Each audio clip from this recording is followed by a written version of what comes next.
Ok. Listo. ¿Qué tal? ¿Cómo están? Yo soy Arturo Trejo, Crónicas de Banqueta.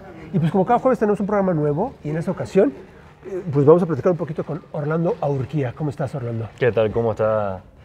¿Todo bien?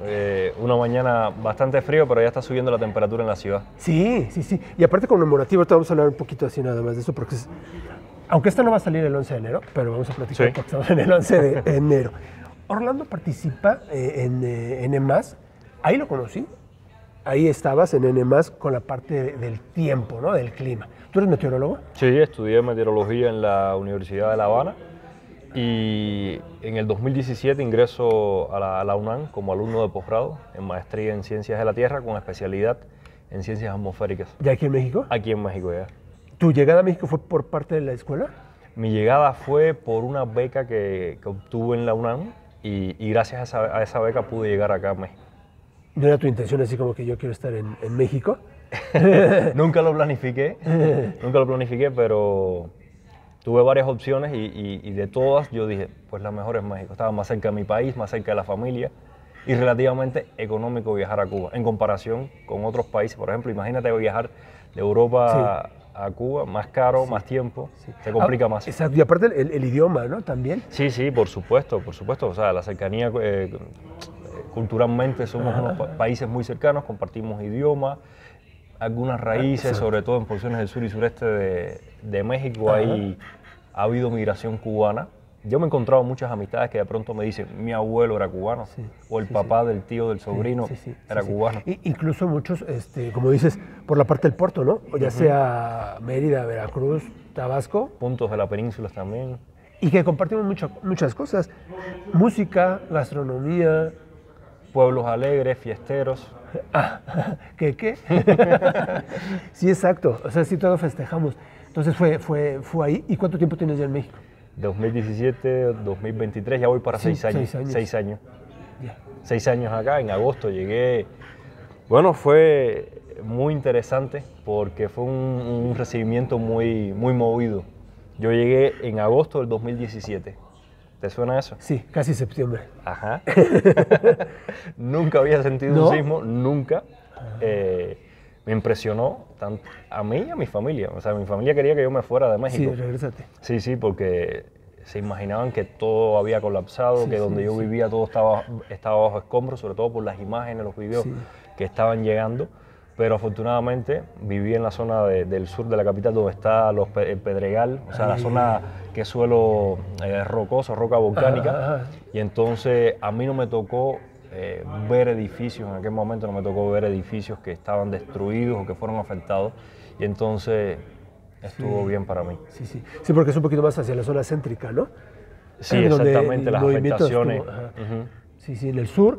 Y hablemos un poquito también del Estado de México, no se siente tanto, pero en esa ocasión sí. Sí, no, también, es que estuvo muy cerca el punto donde, o sea, el epicentro. ¿Tú ya trabajabas o ibas a la escuela? Yo estaba como estudiante, estuve como estudiante desde el 2017 que comencé la maestría, en 2020 empecé el doctorado y estuve de 2020 hasta 2022 en el doctorado.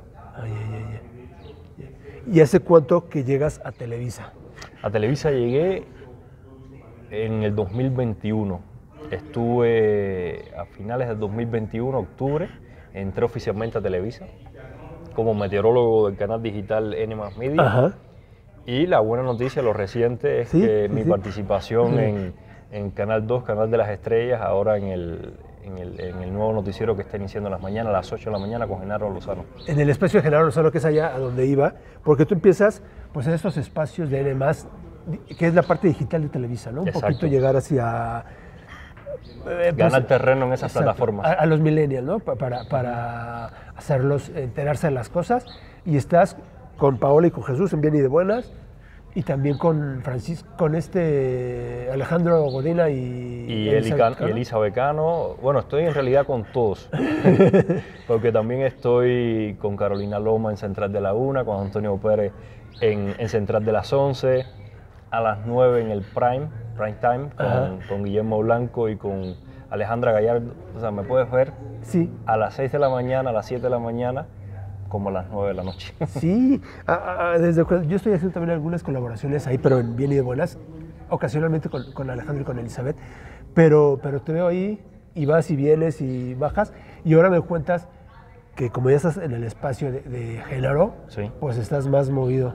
Sí, mucho más movido porque coinciden los horarios donde inicio muy temprano a las 7 con Paola y Jesús, Ajá. en Bien y de Buenas, eso es en el canal digital, y terminando mi participación tengo que moverme rápido al otro estudio porque a las 8 empieza el noticiero con Genaro, y entonces ahí también tengo la participación con la información meteorológica, que más que darle información meteorológica, o sea, quedarnos en ese plano de que si va a llover, si no va a llover, si va a haber frío, si va a haber calor, la idea de llevar por primera vez un meteorólogo a Televisa es también contar, o sea, explicar los fenómenos, Sí. hacer divulgación. Y a mí, además de hacer este trabajo, ¿no? La divulgación, como meteorólogo me apasiona, me gusta, porque ese es el sentido que le encuentro a mi profesión, a lo que me gusta de mi profesión, hacer la meteorología preventiva. Exacto. O sea, sí. poder avisar a las personas para que se preparen ante determinadas condiciones meteorológicas que pueden ser peligrosas, o decirle a las personas, oye, disfruten el día, que va a haber un sol y una temperatura, vaya, súper agradable el día. que bueno, en el mismo día ahora, híjole, creo que te encuentras todos los climas. Sí, aquí en la Ciudad de México amanecemos con 5 grados y Ajá. luego tenemos 22 grados de temperatura. Amanece despejado y en la tarde se viene la tormenta Sí. en verano. Sí. De esas tormentas que he visto inundarse una ciudad como nunca en mi vida, ver que acumularse granizo por primera vez. O sea, yo había visto granizo en Cuba. En Cuba puede granizar. Ah. O sea, eso es un mito de que en regiones cálidas no graniza. Ah, ya, ya. En Península de Yucatán podemos ver granizar, en Cuba también. La primera granizada grande que vi en toda mi vida fue llegando a México. En agosto del 2017, el departamento donde yo vivía en aquel momento, todo el balcón, todo se llenó de granizo. Pero se acumuló fácil, te digo que 10 centímetros, una capa de 10 centímetros. Sí, más por la zona donde vives. Lo que pasa es que te digo, aquí en la Ciudad de México y gran parte de México sucede de todo. Sí, sí. O sea, tiembla, llueve, se inunda, hay granizo y Es un combo. Sí. Y el tráfico, y bueno, no digamos hasta el metro, ¿no? Sí, también, un dilema. Sí, será porque también ya somos muchos. Pero allá en Cuba sí hay huracanes, ¿no? Sí, sí, de hecho el país tiene una tradición meteorológica de más de 100 años. Meteorológica, me refiero a la meteorología científica, ¿no? Ya entender con este conocimiento científico, con las leyes que rigen los procesos en la atmósfera. Y hay un dato importante. El primer aviso de ciclón tropical que se emitió en todo el mundo, se emitió en La Habana. Lo emitió el padre Benito Viñes, porque siempre la meteorología, los observatorios meteorológicos estuvo relacionado con padres, con las religiones, porque en estos lugares, digamos, era fácil, como había personas, instalar instrumentos meteorológicos y darle un seguimiento a las variables meteorológicas, temperatura, dirección del viento, la nubosidad. Y entonces, con pura observación, este padre pues, se percató que había determinados tipos de nubes que se llaman cirrus, y ese tipo de nubes cirrus, que tienen forma de filamentos y de ganchos, pues son un tipo de nubes predictoras que permiten pronosticar la llegada de tormentas. Y él se percató de eso, que antes de la llegada de los huracanes se formaban o llegaban ese tipo de nubes, entonces permitió hacer el primer aviso de ciclón tropical así. Sí, exacto. ¿Cómo es que te nace a ti? Yo creo que desde niño esta pasión por ser meteorólogo. Pues un huracán. Yo nací en el año 91. Nací en Cienfuegos, en la región central de Cuba, y pasó un huracán en octubre, 18 de octubre de 1996. Claro, el dato así con fecha y todo, sí, te lo digo ahora porque... ¿Ya lo estudiaste? Porque lo estudié, pero en aquel momento sí recuerdo que tenía 5 años. Ya. Y lo que me marcó fue ver a toda la familia en la casa, el agua, mucha lluvia, y algo que te comenté antes de empezar a grabar, los lobos. Sí. O sea, yo escuchaba lobos y yo no sé por qué, bueno, en Cuba no existe el lobo, pero yo le tenía miedo a los lobos, quizás por las caricaturas.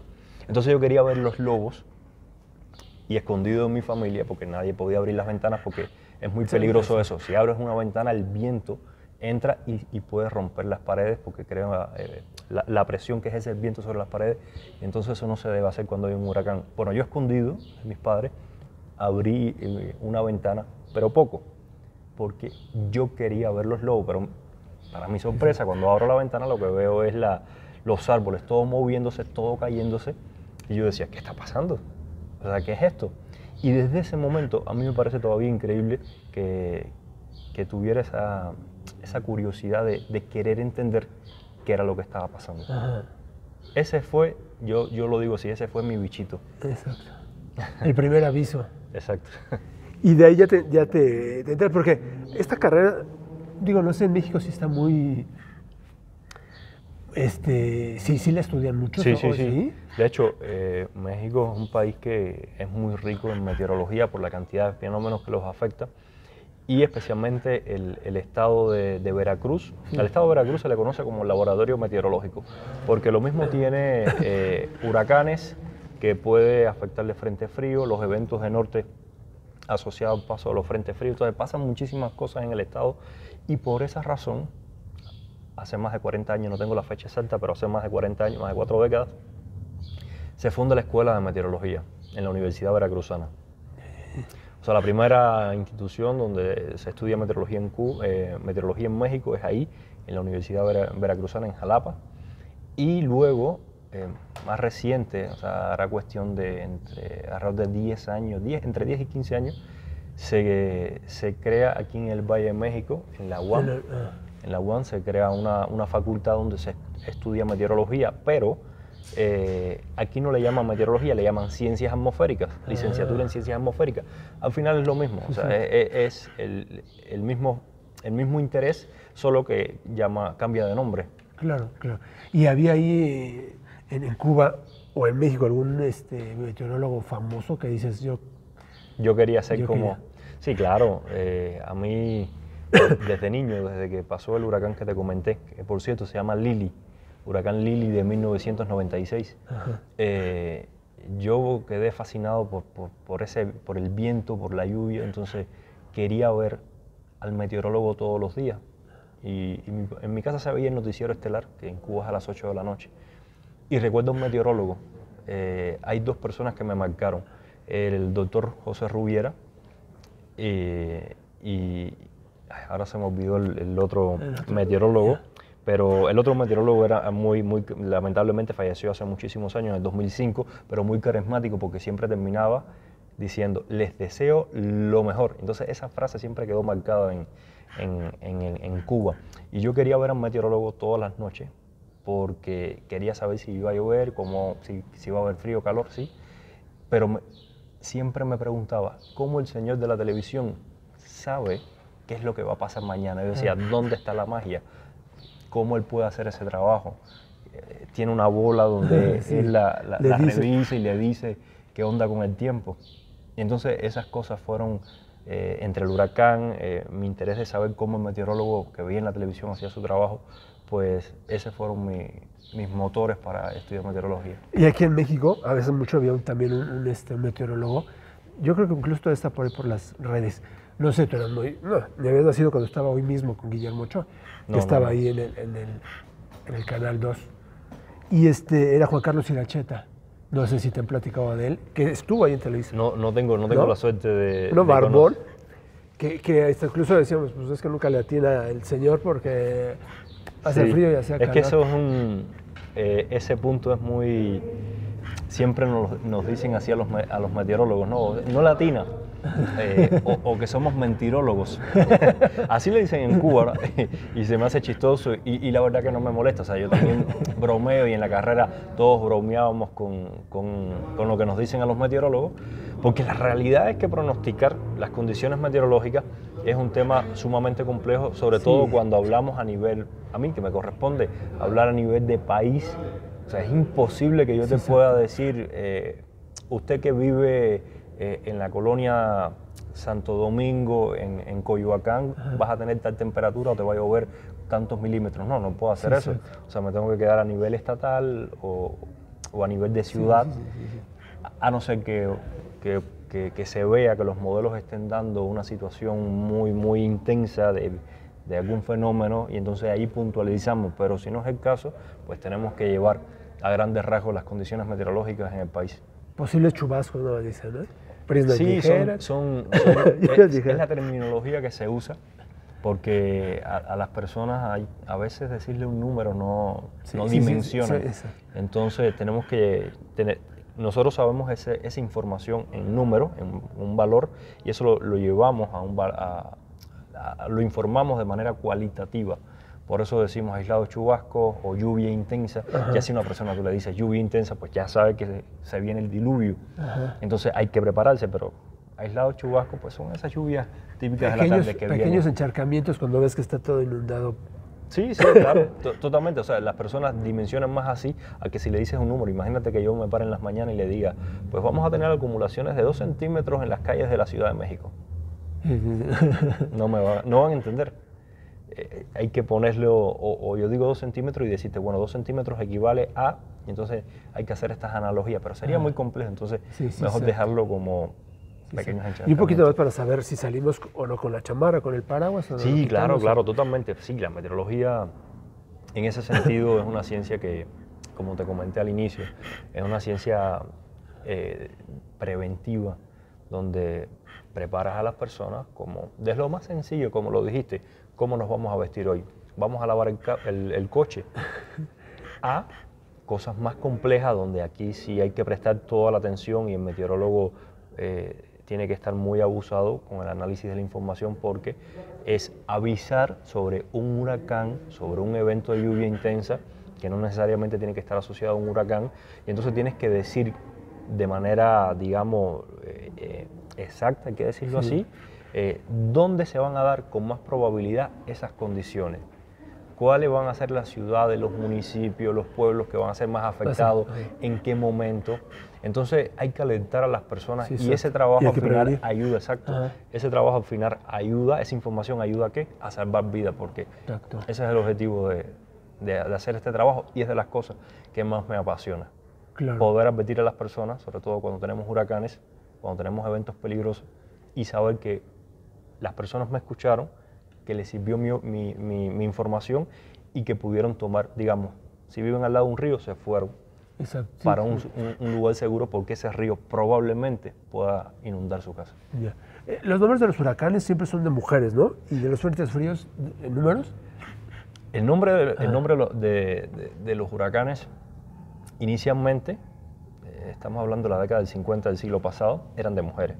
Pero en la década del 60, pues eso cambió, porque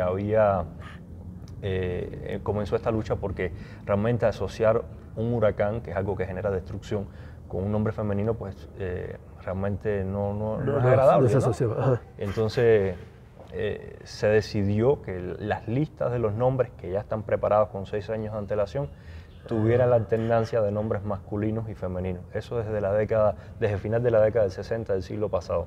Pero inicialmente sí empezó con nombres de mujeres. ¿Y los frentes fríos, si es el número 1, el número 2, el 19, el 20, el 21? Aunque hay una historia bonita aquí en México. El Servicio Meteorológico Nacional sí los numera, y por ejemplo este año están pronosticados alrededor de 50 frentes. Vamos por el 23, justamente este fin de semana está afectando el 23. Este fin de semana no, ahora que estamos hablando.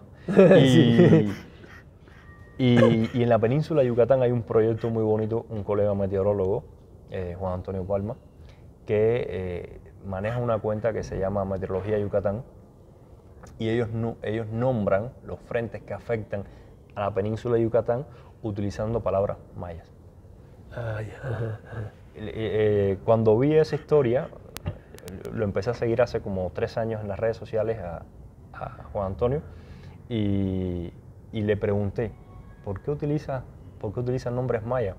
Y me dijo, es que hicimos una encuesta en la página, que tiene montones de seguidores, que bueno, ¿no? Porque es un buen meteorólogo, entonces así están bien informados en la península de Yucatán, e hizo una encuesta, y las personas le dijo, sí, queremos que los frentes que nos afecten pues lleven nombres mayas.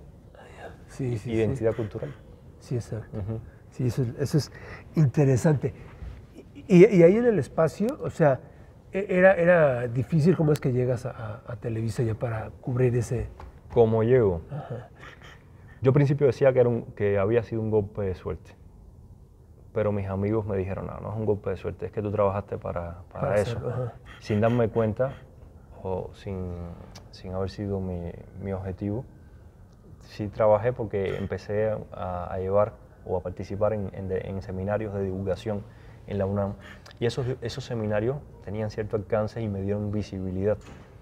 Y cuando surge el proyecto en Televisa del canal digital, buscaron un meteorólogo. No querían lo clásico, lo que existía hasta ese momento, querían un meteorólogo que pudiera explicar.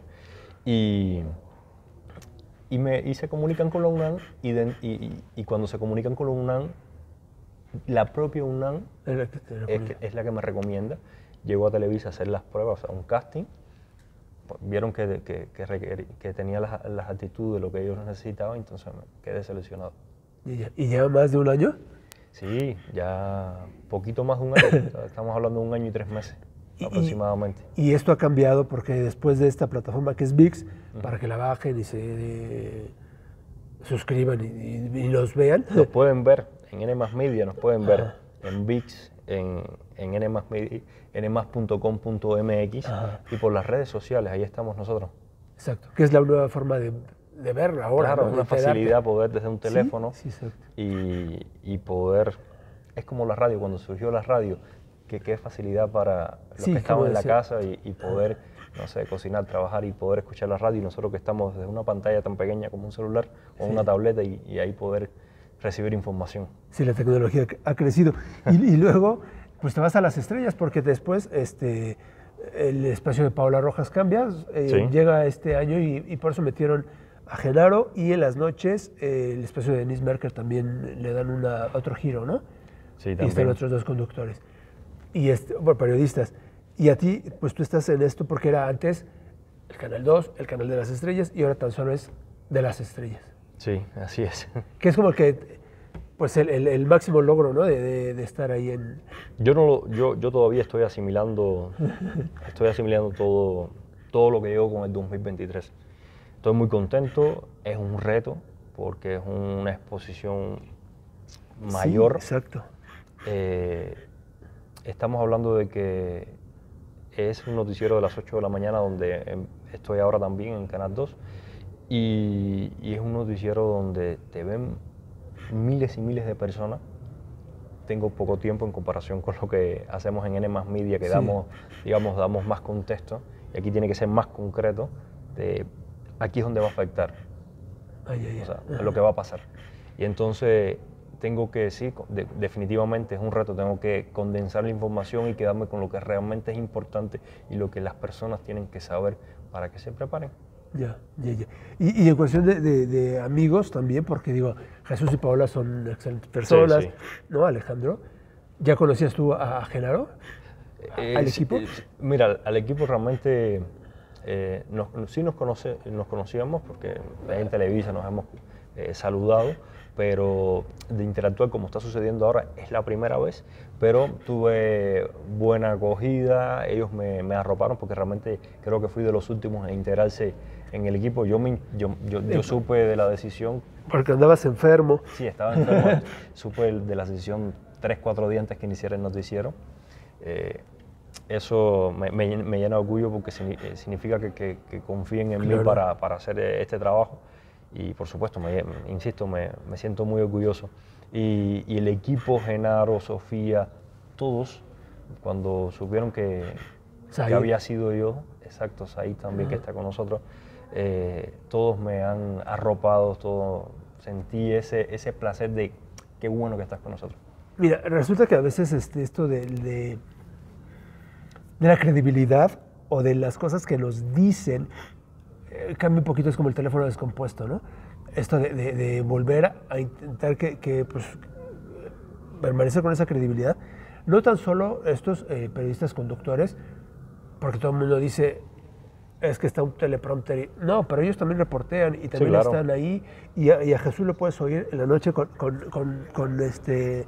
Denise, ahora con este otro, pero están dándole, y también sale a la calle Paola, y también sale a la calle esta María Elena, o sea, todo el Todos. mundo. Es que no es el trabajo nada más ¿Tú? de sentarse a leer un prompter. Bueno, en mi caso no lo leo, pero mi respeto con mis compañeros porque es eso, es saber interpretar la noticia, porque no es nada más pararse y leer fríamente, sino que darle un sentido a la información, que es algo que me impresionó cuando por primera vez estuve en un estudio y ellos no solamente están en el estudio, ellos salen también y han estado en caravanas, en marcha y mostrando las historias de lo que está sucediendo, de los hechos. Claro, claro. La otra vez te vi, tú también salías y estabas en esta parte en el centro histórico con lo de la inundación esta de 1626 y mostrabas ahí esta parte donde está... La cabeza. Ajá, caracterizado hasta dónde llegó la inundación, ¿no? Entonces también pues te estás enterado ya más en México. Yo tengo puesto en las redes sociales que cubano de nacimiento, pero mexicano del corazón, porque realmente yo estoy enamorado de México. Yo a veces camino por el centro histórico de la ciudad y yo me pierdo porque cada piedra, cada esquina es un pedazo de historia. Esta ciudad está repleta de historia y a mí eso me encanta. Siempre me ha gustado la historia. Sí, exacto. Y mira, por eso mis colaboraciones, el que voy y les explico algo, siempre algo. Y precisamente hoy que es 11 de enero, aunque este va a salir este jueves al otro, pero el 11 de enero de 1967, la ciudad se nevó. Sí, así es. En la Ciudad de México. Sí, así es. Es importante precisar una cosa, porque esa nevada, lo relevante es que nevó en el centro de la ciudad. Estamos hablando del Zócalo, Reforma, Bellas Artes, Chapultepec, San Ángel. O sea, en la ciudad nevó. Y no fue algo aislado dentro del país, sino que desde días anteriores estas nevadas llegaron primero por el norte del país. En Monterrey el día 9 de enero de 1967 hubo una nevada muy intensa. Y bueno, 2 días después esas nevadas llegan a la Ciudad de México. ¿Por qué hice esa aclaración de que nevó en el centro, Zócalo, y mencioné estos sitios? Porque cada invierno en las zonas altas de la ciudad ocurren nevadas. Exacto. En el Ajusco, por ejemplo. Ajusco, Magdalena Contreras. Ajá, porque ahí, digamos, es mayor la probabilidad de que ocurra una nevada porque es una zona alta, las temperaturas son extremadamente bajas en comparación con la zona baja del valle. Y no solamente que las temperaturas sean muy bajas, por debajo del punto de congelación, sino que tiene que haber humedad. Si no hay humedad, pues no vamos a tener la nevada, aunque haya una temperatura de menos 5. Por eso decíamos también hace poquito que sí era probable ¿no? que nevara porque estaba haciendo frío, el agua estaba fría, estaba lloviendo, pero pues no. Es que la temperatura tiene que bajar y tiene que bajar por debajo de los 0 grados y tiene que existir esa humedad para que entonces lo que sería lluvia pues pase a convertirse en nieve, en copos de nieve. ¿Ni un aguanieve? El aguanieve, fíjate que el aguanieve es, cuando hablamos de lluvia, de aguanieve, de nieve, de granizo, todo eso se engloba en una palabra que es precipitación. O sea, el aguanieve es un tipo de precipitación que básicamente es una mezcla entre lluvia y nieve. O sea, son los copos que comienzan a fundirse, algunos logran fundirse completamente, entonces tienes esta mezcla de que llega agua líquida, lluvia, y llegan copos. Que es fría esta agua. Sumamente fría. Yo recuerdo la primera vez que vi nevar en el Ajusco fue en enero del 2018. Y salí, fue finales de enero, no recuerdo el día exactamente, finales de enero del 2018. Y yo estaba siguiendo el pronóstico porque veía temperaturas muy bajas, pero además había muchísima humedad en el valle. Y yo tenía esa emoción de ver nevar, además, no solamente aquí en la ciudad ver nevar, sino ver nevar en toda mi vida. Yo que vengo del trópico, de una isla caribeña, ver la nieve para mí, además ser meteorólogo y que te hablen de la nieve, pero nunca verla, es algo sorprendente y que me enriquece. Entonces yo me levanto al otro día con la esperanza de ver la azotea del edificio llena de nieve y me levanto, no había nada porque la temperatura no logró bajar lo suficiente como para provocar la nevada, pero cuando volteo, afortunadamente el edificio da mirando al Ajusco, veo todo el Ajusco blanco y yo me quedé como un niño mirando la nieve. Que nosotros lo hacemos como diversión un poquito, ¿no? Es el entretenimiento de ir a ver, porque seguramente una nevada en Canadá no la podemos soportar, porque nosotros no tenemos el equipo especializado, ¿no? Y genera muchísimo, por ejemplo, esa nevada de 1967, la última que está reportada aquí en el centro, hubo decenas de personas que fallecieron, O sea, muertes por hipotermia, hubo muertes también por asfixia, porque cuando bajan mucho las temperaturas se utilizan, hay que calentarse de alguna manera, y entonces hay calentadores de anafre, con leña. Sí, y el carbón y todo eso. Y esto genera un gas, exactamente, un gas que es altamente tóxico, monóxido de carbono, se llama así. Este gas ni huele, ni tiene color, ni tiene sabor, y entonces no hay manera de identificarlo. Y por eso cuando bajan mucho las temperaturas, siempre la recomendación es sacar, no dejar ninguna estufa prendida en el interior de la habitación para evitar estas intoxicaciones y en el peor de los casos la muerte. Claro. Entonces murieron decenas de personas, tanto por hipotermia como por asfixia, por haber respirado monóxido de carbono. Hubo accidentes en la ciudad.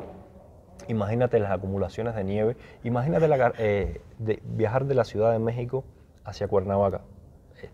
Las acumulaciones de nieve eran importantes y entonces esto por supuesto generó un caos, pero no solamente la nieve, sino desde el día antes, el 10 de enero, hubo una lluvia fuerte en la ciudad y algunos ríos crecieron y hubo que rescatar a personas porque la creciente fue tan importante que llegó a afectar algunas colonias, sobre todo de la alcaldía Álvaro Obregón.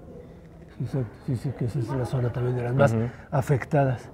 Ya. Y hasta la fecha, pues, nos quedamos nada más con frentes fríos y ondas frías y no sentimos tanto el frío. Que también, por ejemplo, no dura tanto, ¿no? O sea, una semana que no hace el frío, después ya... Es que aquí en el Valle de México hay un factor que hay que tener en cuenta. Esto hace 500 años era un lago. Sí. ¿Y qué es lo que ha sucedido? O sea, ¿cuánto no se ha modificado este valle, las condiciones en este valle? La mancha urbana ha crecido y sigue creciendo y haber introducido tanto concreto, tanto asfalto, pues esto convierte en una burbuja de agua, de aire caliente en comparación con la periferia de la ciudad. Por eso, si hacemos el ejercicio un día, sobre todo en verano, y medimos la temperatura en el centro de la ciudad, zona del aeropuerto, centro oriente, y medimos la temperatura, y luego nos movemos a otro punto en la periferia de la ciudad, por ejemplo Xochimilco, algún punto que está al mismo nivel que el centro, y fácil puede haber más de 12 grados de diferencia, porque tanto concreto, insisto, tanto asfalto retiene más calor. Y eso al final pues está relacionado con lo que comentamos al inicio. Es probable que o puede nevar en la Ciudad de México, claro que puede nevar de nuevo en la Ciudad de México, pero esa probabilidad va a ir disminuyendo por tanto concreto, tanto asfalto que se ha somos muchos. modificado. Tú allá en Cuba, en la isla, pues deben de ser menos de la Ciudad de México. Poquitico más. Ah, ¿sí? Sí, en la Ciudad de México estamos hablando de 9.5 ciudad nada más de México. Porque si sumamos todo el área metropolitana, exactamente, sí, son 20, somos 30 millones. Exacto, más de 20 millones. Y en Cuba somos alrededor de 11 millones de habitantes. 11 millones. Eso es casi 2 millones más que la Ciudad de México. Sí. Pero te imaginas toda Cuba, prácticamente toda Cuba aquí. Sí, aquí estamos concentrados todos en la Ciudad de México, en la zona conurbada. Imagínate que yo vengo de una ciudad chiquita. Yo vengo de Cienfuegos. En la ciudad de Cienfuegos apenas hay 150.000 habitantes. Entonces, de venir de una ciudad con malecón, con una bahía preciosa, con pocas personas, aquí caminas y estás chocando con las personas. Sí. Por donde volteas las ves. ¿Has ido a Cuba? ¿Vas y regresas? Sí, claro. No puedo dejar de ir. Además que está la familia porque necesito, como digo yo, reconectarme de vez en cuando con mis raíces. ¿Está tan lejos? No, estamos a 3 horas, 3 horas de vuelo. Desde Ciudad de México. De aquí, Sí, casi lo mismo. De Ciudad de México a La Habana son 3 horas. Si viajas desde Cancún, pues estamos hablando de 1 hora. Con la diferencia de 2 horas, ¿no? Sí.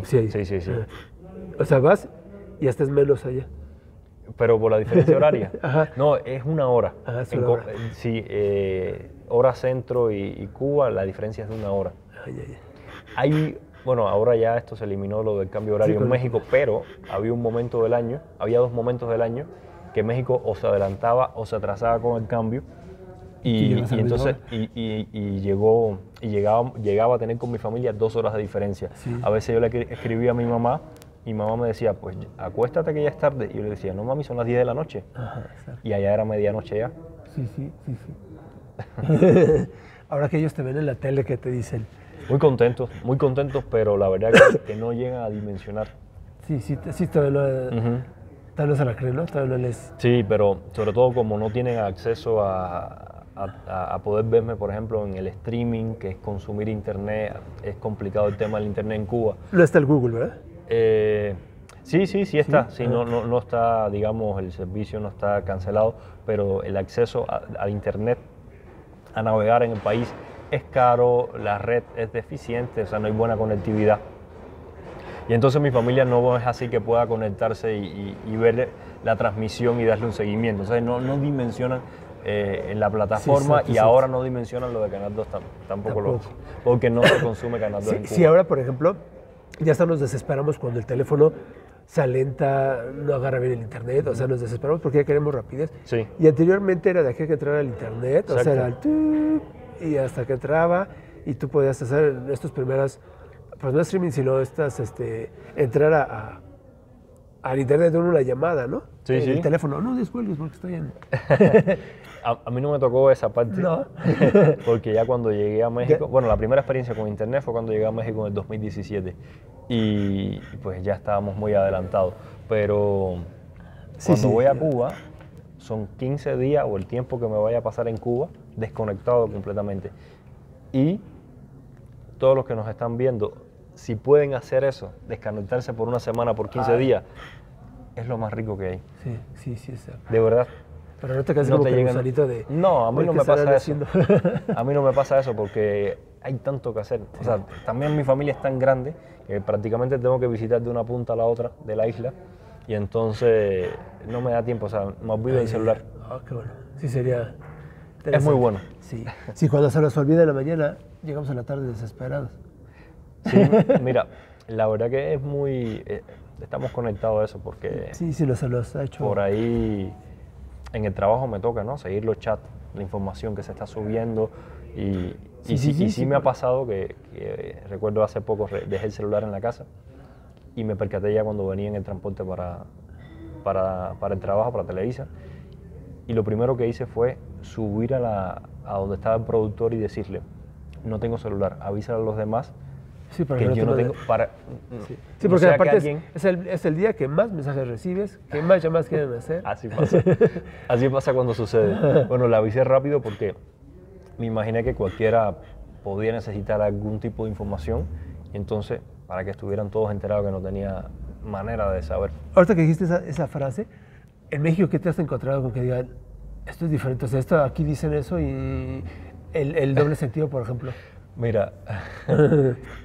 Yo siempre me río de la palabra repugnar, porque para mí repugnante en Cuba, por ejemplo, cuando hablamos de comer un dulce, un pastel, yo te puedo decir, este pastel está repugnante, pero me refiero a que el pastel está... No, que el pastel está muy azucarado, que me satura de azúcar. Y recuerdo que una vez a una amiga, una gran amiga, que nos hicimos amigos en la UNAM, en su cumpleaños, le compramos el pastel que a ella más le gusta. Y me pregunta, oye, ¿cómo sentiste el pastel? ¿Te gustó? Y yo le dije, sí, no estaba tan repugnante. Su cara le cambió y yo no entendía por qué le cambió su cara. Y vinimos a aclarar el malentendido prácticamente un año después. Se quedó con la duda. Se quedó con la duda y aclaramos mucho tiempo después, un año más, pasó un año. Y yo le dije, no, es que para mí no era tan repugnante es, exacto, no es tan peligroso. Para mí repugnante es que no estaba tan azucarado, que estaba bien tolerante. Y aquí repugnante es asqueroso. Exacto. Sí, que de plano eso es lo más chistoso que me ha pasado. Lo más noble. Sí. Sí, porque tenemos... Por suerte fue con una amiga. ¿Te imaginas que diga otra cosa? En el trabajo, ¿no? Como... Soy muy cuidadoso con eso, soy muy cuidadoso al aire. Esas expresiones muy cubanas que las tengo, ¿no? siempre la busco o pienso, no, esto en México no me lo van a entender. La otra vez les hiciste un pastel, un pan Sí, a ellos. Y eso era... panetela. La panetela es un panqué, es un panqué casero, harina de trigo, azúcar, huevo. Con esos ingredientes no tan repugnante. ya tienes tu panetela y es muy casero. En Cuba es muy normal que puedas llegar a una casa y que te puedan invitar una rebanada. Te iba a decir una cuña. Me hablaste de Cuba y me conecté. Cuña para mí es rebanada. Una rebanada de pastel de la panetela cubana. Sí. Sí, estas palabras sí, a veces, pues cada quien tiene sus propios mexicanismos. Nosotros no sé si sean allá cubanismos. Sí, claro, totalmente. Estoy tratando de pensar a ver uno aquí de México que no haya entendido, pero ahora no me viene alguno a la cabeza. Sí. Quizás al rato cuando me sigas hablando. Sí, y el albur si no es allá muy común, ¿o sí? El albur. Ajá. Si los cubanos y los mexicanos creo que somos de los más albureros de todo el mundo. Lo que pasa es que nosotros los cubanos albureamos con nuestra jerga, con nuestras palabras. Y ustedes pues utilizan la de aquí, ¿no? Y el doble sentido. Allá en Cuba el doble sentido está ahí, a la vuelta de la esquina, en cualquier parte. No te puedes confiar tampoco de un cubano. Pero yo aprendí por unos amigos que tuve en la UNAM que compartimos salón y entonces ellos me dieron el entrenamiento para cuando saliera de la UNAM pues estar preparado. Cuando te digan esto, ya sabes. Sí, pero ellos me hicieron reír varias veces porque sabían que yo no iba a entender lo que me estaban diciendo. Hasta que ya veía su cara pícara, que se empezaban a reír, yo le decía, eso es un albur. Sí. Siento que me estás albureando. Oye, pues gracias, Orlando, porque pues ya, véanlo, él está en N+, en las mañanas, bueno, de 7 a 9, a las 3, a las 5 y a las 7. Y a las 9 de la noche también me pueden ver. Y a las 8 de la mañana, ahí con Genaro Lozano, en esta parte, pues nueva, porque estaba Paula Rojas y ahora está él, ¿no? Ahí está, que llevan 2 semanas aparte de lo que va la pasada. No, una semana, apenas una semana. Arrancamos el lunes. Ya. No, entonces está ahí. Bueno, pero cuando nos estén viendo... sí, ¿ya llevan 2? Ya llevan 2, exactamente. Ya llevan 2. Bueno, pues gracias. No, a ti, gracias por invitarme. No. Y pues bueno, esto es esta parte de la comunidad que se hace en las redes, ¿no? De juntarse y platicar los demás. Pues bueno, he estado ahí en el demás. Por ahí lo vamos a ver el viernes. Sí. Entonces, pues aquí estamos. Aquí estamos y para hacer también futuras colaboraciones con todo lo rico que hay en esta ciudad y en este país, en meteorología y en cultura. Sí. Síganlo en las redes. Él es Orlando Aurquia. Sí, así me pueden encontrar. ¿Es muy común este apellido allá? Sobre todo en Twitter y en Instagram. No, es chistoso. Y es chistoso, es bonito la mezcla que hicieron en mi familia. Mi abuela es descendiente de esclavos africanos. De hecho, esto es un dato. Yo soy la 5ª generación dentro de mi familia que nací en libertad. Porque Cuba fue el último país en América en abolir la esclavitud. Y cuando yo conté de mi familia, de mi abuela hacia atrás. El árbol genealógico. Exacto, yo fui el quinto, soy la 5ª generación en libertad. Y por la parte de mi abuelo materno, son vascos. Entonces, por esa razón tengo el apellido Aurquia. El apellido Aurquia es vasco. Son mis raíces. Sí. Que es también esa unión de culturas, ¿no? No tanto es, no estás en contra de nadie por... No, al contrario. Es que al final aquí en América somos eso, una mezcla. Exacto. Tenemos de todo. Y en el mundo entero, o sea, no hay un chino puro, no hay un alemán puro. Todos estamos mezclados. Ni mucho menos el americano. Si nos hacen una prueba de ADN y empiezan a rastrear todos los genes que tenemos de todos los continentes. El más rubio de Suecia va a tener genes también que vienen de África. Todos. Exacto. Bueno, pues muchísimas gracias y nos vemos el próximo jueves. Gracias, Orlando. Gracias. Bye.